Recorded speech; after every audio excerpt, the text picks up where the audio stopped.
അപ്പൊ എത്ര ബാക്കിയുള്ളത്? ബാക്കി എത്ര ഉള്ളത്? 700 ആളുകൾ. അപ്പൊ 700ഉം 3000ഉം തമ്മിലാണ് ഏറ്റുമുട്ടുന്നത്. 700ഉം 3000ഉം തമ്മിലാണ് ഏറ്റുമുട്ടുന്നത്. അങ്ങനെ നബി സല്ലല്ലാഹു അലൈഹി വസല്ലം എന്ത് ചെയ്തു? 50 ആളുകളെ അബ്ദുല്ലാഹിബ്നു ജുബൈർ റളിയല്ലാഹുവിന്റെ നേതൃത്വത്തിൽ ഉഹുദിന്റെ ചെറിയൊരു ഉയർന്ന സ്ഥലമുണ്ട്, ഉഹുദ് മല.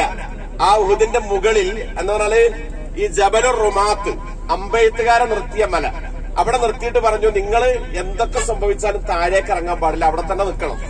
എല്ലാവരും നബി പറഞ്ഞു, ഞാനടക്കം മരിച്ചു വീണാലും നിങ്ങൾ താഴെ ഇറങ്ങരുത്. അപ്പൊ അവരെന്ത് ചെയ്തു? അങ്ങനെ നിന്നു. മുസ്ലിങ്ങൾ യുദ്ധം ആരംഭിച്ചു. താഴ്വര അത് നമ്മൾ കാണിച്ചു തരും. ആ ജബലുർ റുമാത്ത്, അമ്പെയ്ത്തുകാരെ നിർത്തിയ മലയും ഉയർന്ന സ്ഥലവും യുദ്ധം നടന്ന താഴ്വരയൊക്കെ കാണിച്ചു തരും. അപ്പോ യുദ്ധം തുടങ്ങി.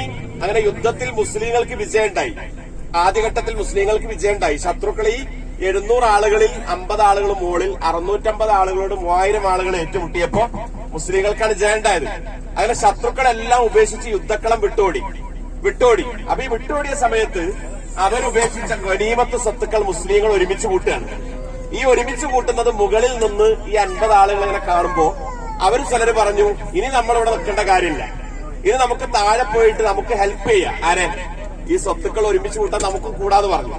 അപ്പൊ ഈ നേതാവ് പറഞ്ഞു, അമീർ, അതാണ് നമ്മൾ പറഞ്ഞത്, ഏതൊരു 3 ആളുകൾ ഒരു യാത്ര പോകുമ്പോ അതിലൊരു അമീർ വേണം. ആ അമീറിനെ എന്ത് ചെയ്യുക? അനുസരിക്കുക എന്നുള്ളത് ഇസ്ലാമിന്റെ ഭാഗമാണ്, ഇസ്ലാമിന്റെ നിയമമാണ്. മനസ്സിലായില്ലേ? അപ്പൊ ഏതൊരു ഗ്രൂപ്പ് നമ്മൾ ഓരോരുത്തരും ആ അമീർ പറയുന്നത് പോലെ ചെയ്യാന്നുള്ളത് ഇവിടെ ഉഹുദ് അതിന്റെ ഏറ്റവും വലിയ പാടാണ്. അങ്ങനെ അമീർ പറഞ്ഞു നമ്മൾ പോകരുത്. പക്ഷെ ഒരു 10ന്റെ താഴെ ആളുകൾ മാത്രം ബാക്കിയൊന്നു, ബാക്കിയൊക്കെ താഴെ പോയിട്ട് ഈ ഗനീമത്ത് സ്വത്തുക്കൾ ഒരുമിച്ച് കൂട്ടാൻ തുടങ്ങിയപ്പോ ദൂരെ മാറി നിന്ന അന്ന് ഇസ്ലാമിന്റെ ശത്രുവായിരുന്ന, ഏറ്റവും മുന്നിൽ നിന്ന, യുദ്ധത്തിനെ കുറിച്ച് എല്ലാ കാഴ്ചപ്പാടും ഉണ്ടായിരുന്ന, തന്ത്രമറിയുന്ന ഖാലിദ് ഇബ്നുൽ വലീദ് റളിയല്ലാഹു അൻഹു അപ്പുറത്തുനിന്ന് ഒളിഞ്ഞു നിന്ന് അദ്ദേഹത്തിന്റെ നേതൃത്വത്തിൽ കുറെ ആളുകൾ ആ മലമുകളിലേക്ക് പാഞ്ഞു കയറി. അവർ ശക്തമായിട്ട് താഴെ ഇത് ഒരുമിച്ച് കൂട്ടുന്നവർക്ക് കയറി അമ്പെയ്താൻ തുടങ്ങി. ഈ അമ്പെയ്ത്തിൽ നമുക്കറിയാം, ഈ രണ്ടാമത്തെ ഘട്ടത്തിലാണ് മുസ്ലിങ്ങൾ പരാജയപ്പെട്ടത്. 70 സഹാബി വര്യന്മാർ രക്തസാക്ഷികളായി. 70 സഹാബികൾ. അല്ലെ ഹംസ റളിയല്ലാഹു അൻഹു, മിസ്അബ് ഇബ്നു ഉമൈർ റളിയല്ലാഹു അൻഹു, അബ്ദുല്ലാഹ് ഇബ്നു ജഹ്ഷ് റളിയല്ലാഹു അൻഹു, ഹല്ലലത്ത് ഇബ്നു അല്ലല റളിയല്ലാഹു അൻഹു തുടങ്ങി ധാരാളക്കണക്കിന് ആളുകൾ, 70ഓളം ആളുകൾ. ആ യുദ്ധത്തിൽ നബി സല്ലല്ലാഹു അലൈഹി വസല്ലമയുടെ മുൻപല്ലുകൾ പൊട്ടി. നബി സല്ലല്ലാഹു അലൈഹി വസല്ലം അവർ കുഴിച്ച ചതിക്കുഴിയിൽ വീണ് പ്രവാചകന് പരിക്ക് പറ്റി സല്ലല്ലാഹു അലൈഹി വസല്ലം. ഇങ്ങനെ പലതും. ആ യുദ്ധത്തിലാണ് ഹംസ റളിയല്ലാഹു അൻഹുവിനെ ഈ ഹിന്ദ് എന്ന് പറയുന്ന അബൂ സുഫിയാന്റെ ഭാര്യ ഹിന്ദ് അവരുടെ അടിമ വഹ്ഷിയെ കൊണ്ട് ഹംസ റളിയല്ലാഹു അൻഹുയെ കൊല്ലിപ്പിച്ചത്. കാരണം അവര് വലിയ പകയിലായിരുന്നു. എന്താ പക? ഈ ബദറിൽ അവരുടെ വാപ്പയും സഹോദരനും ഒക്കെ, അതിൽ വലീദ്, ഉത്ബ അടക്കമുള്ള അദ്ദേഹത്തിന്റെ സഹോദരങ്ങളൊക്കെ കൊല്ലപ്പെട്ടത് ഏതിലാണ്? ബദറിലാണ്.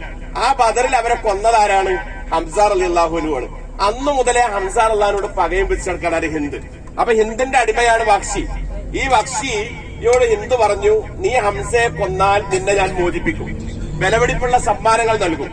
ആ ഒരു ഇതും നോക്കി ചാട്ടുളിയുമായിട്ട് അടിമയായിട്ടുള്ള കറുത്തവനായിട്ടുള്ള വഹ്ഷി എന്ത് ചെയ്തു? തന്ത്രം പാത്ത് അദ്ദേഹം ഹംസ റളിയല്ലാഹുവിന് നേരെ ചാട്ടുളി എറിഞ്ഞു. അങ്ങനെ ഹംസ റളിയല്ലാഹു അൻഹു എന്ത് ചെയ്തു? അവിടെ മരിച്ചു വീണു. എന്നിട്ട് അദ്ദേഹത്തിന്റെ നെഞ്ച് പിളർത്താൻ പറഞ്ഞു. രണ്ടാമത്തെ ഘട്ടത്തിൽ മുസ്ലിം തോറ്റു.